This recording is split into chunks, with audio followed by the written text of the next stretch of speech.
सभी बच्चों को नमस्कार। हम बात कर रहे हैं सिंगेज अलजेब्रा की, जिसका चैप्टर 7 परमुटेशन एंड कॉम्बिनेशन की बात चल रही है, जिसका कंसेप्ट एप्लीकेशन एक्सरसाइज 7.3 की हम बात करते हैं। ठीक है, तो देखते हैं इसका नेक्स्ट क्वेश्चन। देखिए, 5th क्वेश्चन क्या कहता है, आपकी स्क्रीन पे फ्लैश हो रहा होगा। क्वेश्चन कह रहा है कि how many numbers can be formed from the digits 1 2 3 4 when the repetition is not allowed। क्या मतलब है पता नहीं। देखिए, जो गिवन डिजिट्स है जिन्हें इस्तेमाल करना है, डिजिट्स है, वो है आपके 1 2 3 4 1 2 3 4 और इनको लेकर के हमको नंबर्स बनाने हैं, लेकिन नंबर की डिजिट्स क्लियर नहीं है कि कितने डिजिट का नंबर बनाना है। तो सिंपल सी बात है, और ये भी कहा रिपीट नहीं कर सकते नंबर, तो सिंपल सी बात है 4 डिजिट्स को लेकर के मैक्सिमम 4 डिजिट का नंबर बनाया जा सकता है। मैक्सिमम, मिनिमम भी तो हो सकता है, तो मिनिमम 1 डिजिट का भी हो सकता है। तो हमें बताना पड़ेगा ना कि 1 डिजिट के नंबर कितने बनेंगे, 2 डिजिट कितने बनेंगे, 3 के 4 के कितने बनेंगे। तो एक तो फॉर्मूला अप्लाई कर सकते हैं। तो हमने बताया था कि जब तक कोई टेक्निकल कुछ ऐसी ना दिया हो कि इवन ही होना चाहिए ऑड ही, तब तक आप फॉर्मूला अप्लाई कर सकते हैं। जहां पर थोड़ा टेक्नोलॉजी लग जाती है कि भाई इवन नंबर ना हो, ये ऑड नंबर हो, ये 1 से स्टार्ट हो, यहाँ पर 3 ना हो, यहाँ ये ना बैठे, वहाँ वो ना खड़े हों, सर में बाल होने चाहिए, इसके दांत पूरे होने चाहिए, तब वहाँ फिर प्रोसेस अप्लाई करना पड़ता है, फॉर्मूला अप्लाई नहीं होता है। यहाँ कुछ बोला नहीं उन्होंने, तो आप फॉर्मूला अप्लाई कर दीजिए। देखो, पहले तो आप लिखिए कि भाई कि हम यहाँ पर 1 डिजिट नंबर कितने बना सकते हैं। Number of 1 digit number of 1 digits number कितने बन सकते हैं। तो सिंपल सी बात है, 4 डिजिट्स हैं, उसमें से एक डिजिट को यूज कर सकते हो, तो कुल तरीके हो गए 4p1, है ना। नंबर ऑफ 2 डिजिट नंबर कितने बन सकते हैं, 4p2। Number of 3 digit number कितने बन सकते हैं, 4p3। नंबर ऑफ 4 डिजिट कितने बन सकते हैं, 4p4।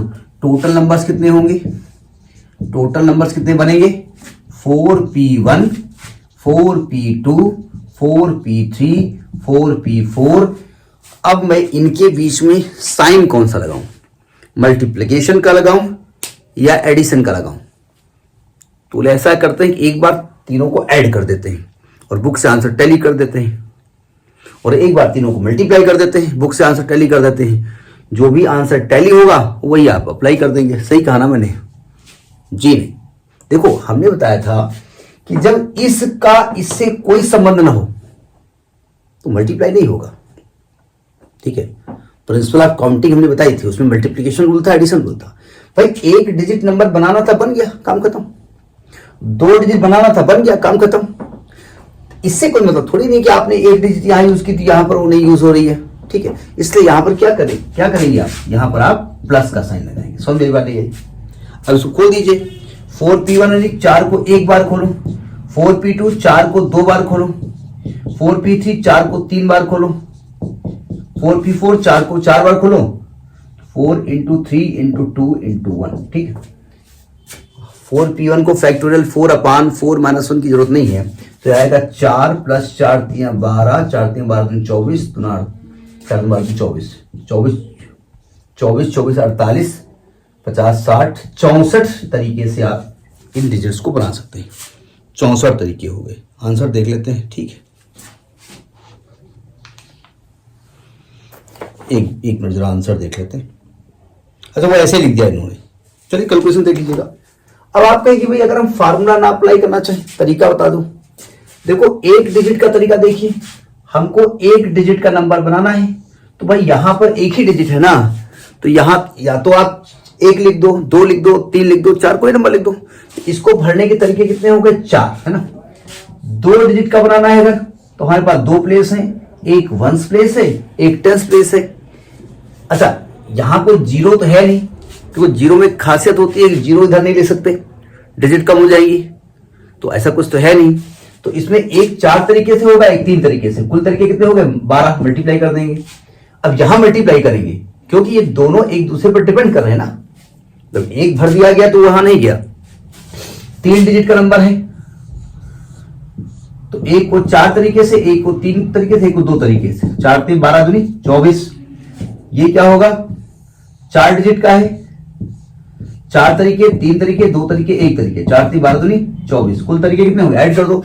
24 24 48, 48 12 60 और 60 एक तरीका ये हो गया। 1 मिनट, हाँ 4 तरीके ये हो गए, ठीक है।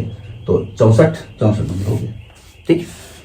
इन्होंने ऐसे ही लिख दिया है, तो आप बिना फार्मूले के लगा सकते हैं। और बिना फार्मूले के कंसेप्ट को क्लियर होना जरूरी है, क्योंकि अगर जरा सा भी ये यहां गड़बड़ कर देते कि इवन नंबर होना चाहिए, तब गड़बड़ हो जाता ना, फिर ये प्लेस आपका गड़बड़ कर देता। जब भी कोई कंडीशन दे देंगे तो फिर फार्मूला वहां पर अटपटा लगेगा, ठीक है। तो ये क्वेश्चन नंबर 5 है। Next video. नमस्कार।